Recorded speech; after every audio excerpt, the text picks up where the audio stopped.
走れば転倒いじれば故障。そんな私のバイク日記。カーネル、バイクチャンネル。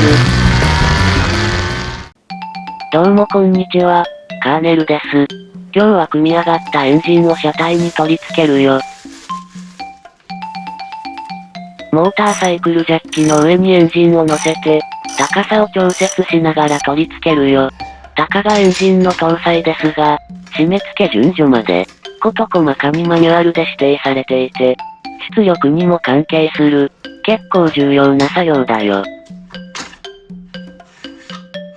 このバイクは、片側4かところずつ、ボルトは合計6本で固定されているよ。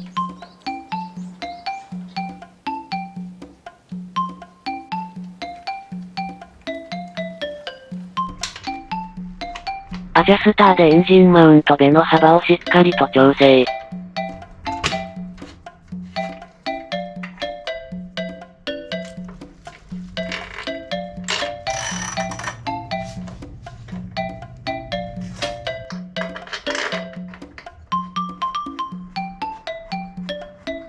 規定トルクで締めてくよ。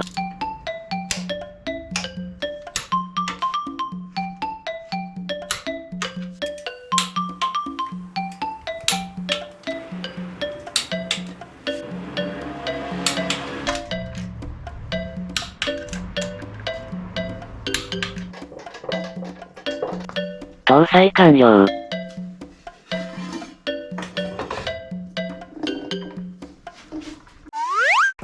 エンジンハーネスをつけていくよ。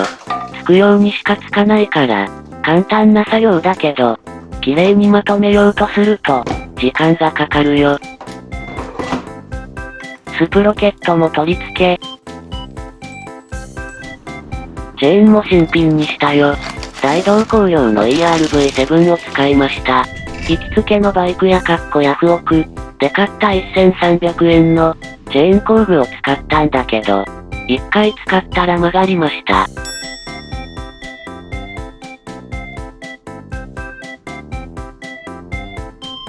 今回は、なんとか規定値でかしめることができました。スプロケットカバーをつけて、クラッチレリーズをつけて、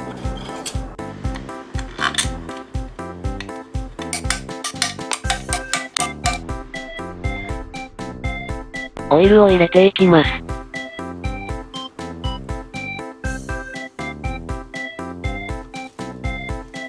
まずは、スターターで動作確認。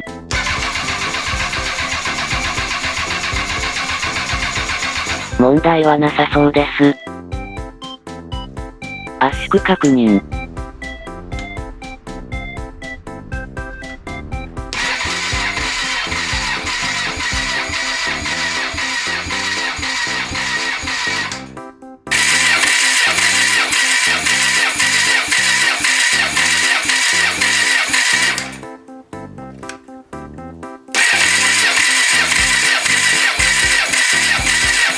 4気筒とも約1300キロパスカルでした。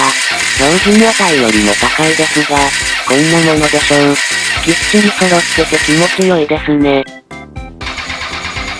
ここで問題発生。スターターを回しても、オイルが減っていきません。1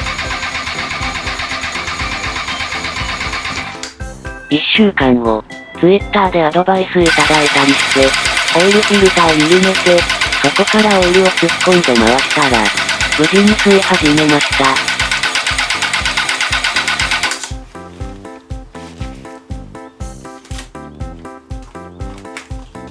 ラジエーター修正用の工具、メタペン購入。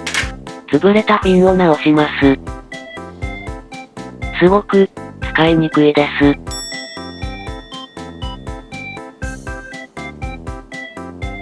結局、ほとんど精密ドライバーでやりました。綺麗ではないですが、空気は通りそうです。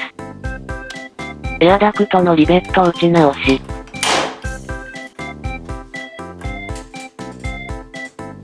エアクリーナーのパッキン交換。ロガー取り付けのため、トップブリッジ加工。エアダクト取り付け。オイルキャッチタンク。エアクリーナー取り付け。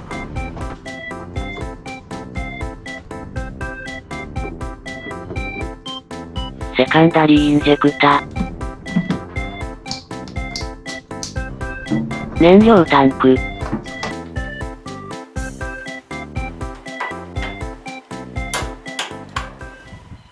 一通り取り付けて、ようやく初爆確認です。まずは、オイル吸い上げます。果たしてちゃんとかかるのでしょうか？伝送系のスイッチを入れて、いざ。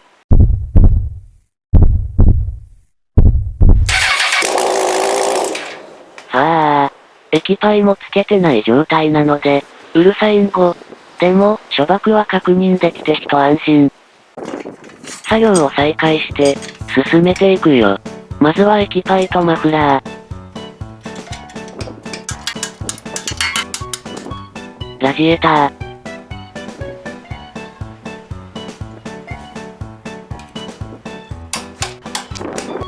冷却水はヒートブロック。今度は、ちょっと長く回して、動作と漏れの確認するよ。あれ？メーター動かないんご。そりゃ動きませんわ。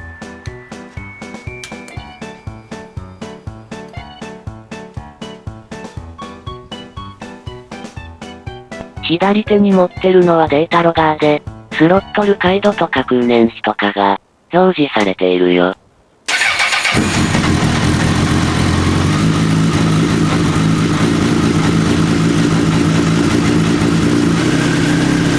バランサーの調整をしてないからノイズがでかいけど、まあ無事に動いてるっぽい。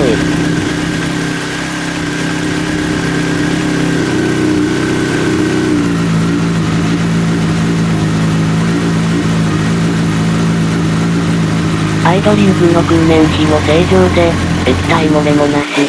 特にエラーも出てないよ。よかった。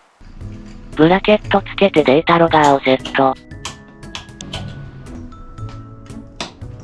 寿命のリアスプロケットも交換するよ。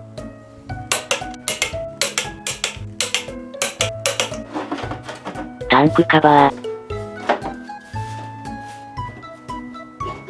シートカウル。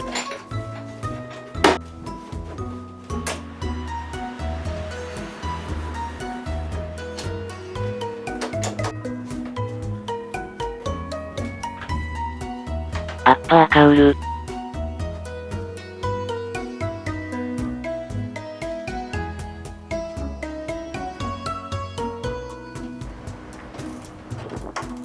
アンダーカウルをつける前に、オイル周りのワイヤリングをするよ。